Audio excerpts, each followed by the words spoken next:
Yeah. Let's start this. Yo. Rappers are monkey flipping with the funky rhythm I be kicking. Musician, inflicting composition of pain. I'm like Scarface sniffing cocaine. At a park jam, you hit a record, it does something crazy to you. You know, I was young enough to be out there, you know, with all the stuff that was going down out there.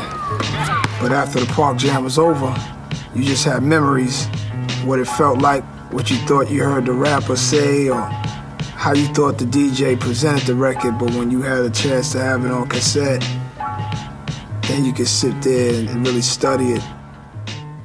Man, you know, making the tapes is a process. You have to know what time the radio show starts because you're recording off the radio. You have to switch all the way down from one dial, and if nothing's happening on KISS, you try to speed to BLS, and then somebody might call you. You hear what they playing on KISS? Damn! And then you speed right back to KISS, but the song already started, so you missed the intro, but then you press record anyway. After you got the whole song, you couldn't make the mistake of recording over it. I used to put paper in the cassette.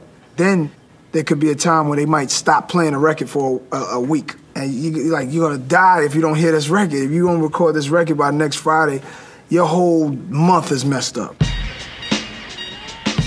It started with messing with my parents' radio, but we'd mess it up. So we was able to mess with the clock radio. But that didn't have a cassette player. So we just waiting and then one day get a radio with a cassette player. Well, my other friends' fathers was dope fiends and criminals, career criminals. My pop was the only dude that was going to Europe and Asia, coming back with money in his pocket from something that he created, something that started with him playing instruments. He always told me, you know, he's his own boss. He don't punch in the clock doing something he don't want to do. Just shit, you know, I had two great parents. They just pushed it in me, you know, do right. I think my first one was this like silver one cassette deck radio. My favorite joint, it was 10 watts. And the watts was important. Like, you know, you judge a radio, yo, how many watts you got? Yo. After that, if you get a dual cassette, you can then create the tape you want from all these cassettes, these songs that are all over the place on all these different 90-minute tapes, 60-minute tapes, whatever. The whole idea was to try to have the longest tape. I had my tapes that I could let somebody borrow the dub, and then I'd have the tapes that were so good that you have to come to my house to dub it. What I did was have a tape for me and my crew. When you play it back with your people, some people will notice that the track, the beat is crazy. Some people will notice that the rhymes is crazy. But then you have a whole crew of your friends that's sitting there picking it apart and putting it back together. And that's how you really start to study the whole art of writing, producing, and DJing. Fake thug, no love, you get the slug. CB4 gusto, your luck low. I didn't know. The difference in the cassette and today's digital world is with the cassette, you can put the cassette up to your nose and smell the tape.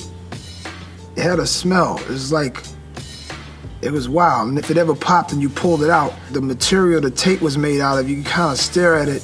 One side is brown, the other end is black. And you stare at it, it's like there's sound on that.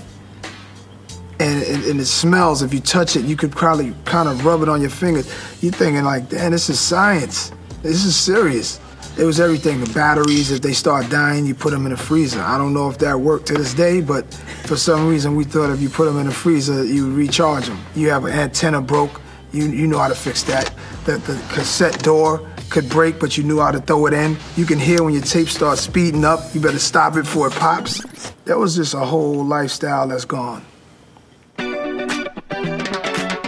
A lot of times it'd be Coogee Rap, It's a Demo, Ultramagnetic MCs, Marley Marl, MC Shan, some early Tribe, some Jungle Brothers, really more than early Tribe. This was early then, this was before there was Tribe.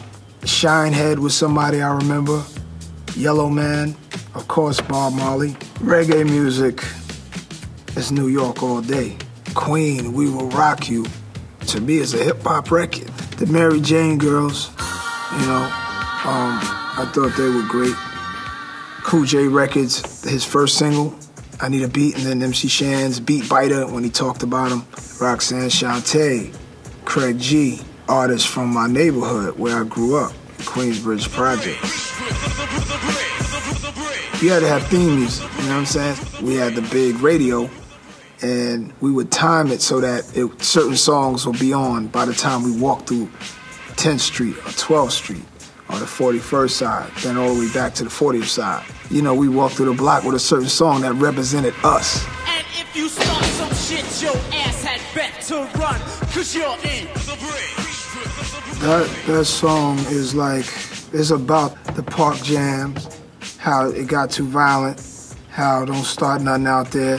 He shouted out some names of the guys that been doing it out there before him. But the last verse had nothing to do with that. The last verse was his like MLK's dream speech. You know what I'm saying? His last verse, his style on it already, he starts with one tone when he starts the sentence and ends in another tone. That wasn't done before. And he said, dead dreams or bored soul, you gotta try to reach your goal. Receive your goal, however you do it, however you may. Don't never listen to what somebody says. Like, he didn't have to put that verse in there. He was good with shouting out Shantae and shouting out Jappy Jap. He took it, you know, serious. He took the neighborhood serious. So that touched everybody, young and old, you know. It burns me up that I don't have those cassettes no more, like the concerts at Madison Square Garden, Fresh Fest, Boogie Down Productions, live. There was one, go back for you, Curtis Blow live, and I had it on cassette. And, you know, he was my favorite rapper, right? He was live, and he was singing, because he can sing. Taking care of business every day. We wanted to hear the rap records, and me included. And he told the crowd, y'all don't want me to sing? I don't care. I'm gonna sing anyway. Even though I was taping it, I remember him, and I'm like, damn, how could he say that to the audience who loves him?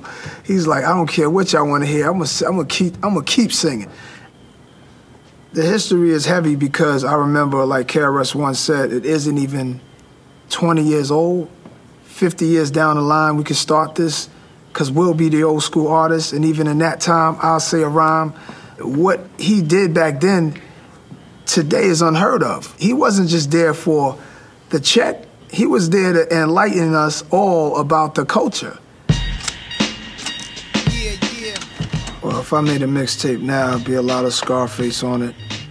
It'd be a lot of Outkast on it. A lot of random cuts off of Cool J albums like Panther album, like Nitro, Lyrics of Fury by Rakim, Men at Work by Coogee Rap, the real lyrical stuff, some of the modern stuff, some of the stuff that's out there by, say, maybe Plies or whoever's new, who got a song that really stick out to me, you know? Probably won't be the hits, but it'd be the strong album cuts.